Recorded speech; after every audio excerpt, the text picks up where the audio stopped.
म्हणली बरं, सुरुवातीपासून या. हा वरखेडा शब्द तुम्ही काय करा, फक्त हो करा आम्हाला. स्टार्ट.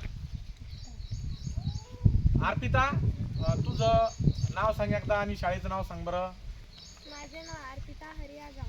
मी इयत्ता 8वी मध्ये शिकत आहे. माझे शाळेचे नाव जिल्हा परिषद प्राथमिक शाळा वरखेडा सिंखे, केंद्र वाघरू ताजी, तालुका जालना.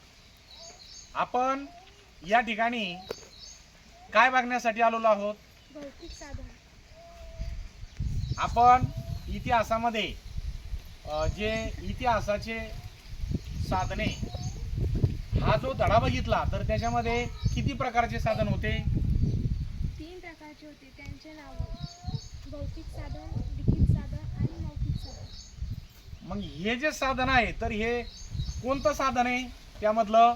भौतिक साधन. बर, याचं नाव काय आहे? याला पूर्वीच्या काही जात म्हणत होते. बर, हे जात तू समजा याच्या अगोदर कधी पाहिलं का? नाही. बर, समजा याचा उपयोग काय असेल असं वाटतं तुला? याचा उपयोग धान्य दळण्यासाठी. धान्य आता याच्यामध्ये कसं दळल्या जात असं, याचा आकार बघ केवढा आहे? या बैलांनी हा, बैलांनी त्याने धान्य हे टाकायचं असतं आणि ते बैल. म्हणजे थोडक्यामध्ये हे जे साधन आहे तर याचा आकार मोठा आहे, म्हणजे हे मोठमोठ्या कार्यक्रमामध्ये याचा उपयोग होत असला पाहिजे पूर्वीच्या काळी.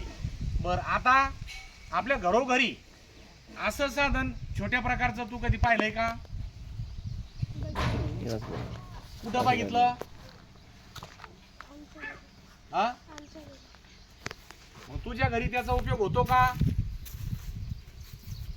आता नाही. तर अशा साधनाचा उपयोग आपण घरी सुद्धा करायला पाहिजे. आपण असं या ठिकाणी बोध घेऊया, इतिहासाचं जे हे काही भौतिक साधन आहे तर हे आता लोप पावत चाललेलं आहे. हे आता बऱ्याच ठिकाणी आपल्याला दिसत नाही, परंतु या ठिकाणी मुद्दाम म्हणून आपण हे आपल्या वरखेडा या गावामध्ये मोठं साधन असल्यामुळे हे आपण बघण्यासाठी आलेलो आहोत. मग हे तुला बघून नेमकं काय वाटलं सांग बरं? खूप छान वाटतं. बर, आता एकदा सर्वांचे आता या ठिकाणी आभार मान एकदा शेवटी. मी हे जातं आजपर्यंत बघितलेलं नव्हतं, पण आमच्या वर्ग शिक्षकांनी आम्हाला इथे आणलं. त्यांनी सांगितलं इतिहास म्हणजे काय. इतिहास म्हणजे जुन्या काळात घडलेली वस्तू. आज ही एक त्याला थोडक्यात ऐतिहासिक वस्तूसुद्धा म्हणता येतात. मी माझ्या वतीने, शिक्षकांच्या वतीने, शाळेच्या वतीने आणि ज्यांनी जातं जतन केलं त्यांचे मनापासून आभार व्यक्त करते. धन्यवाद. थँक्यू.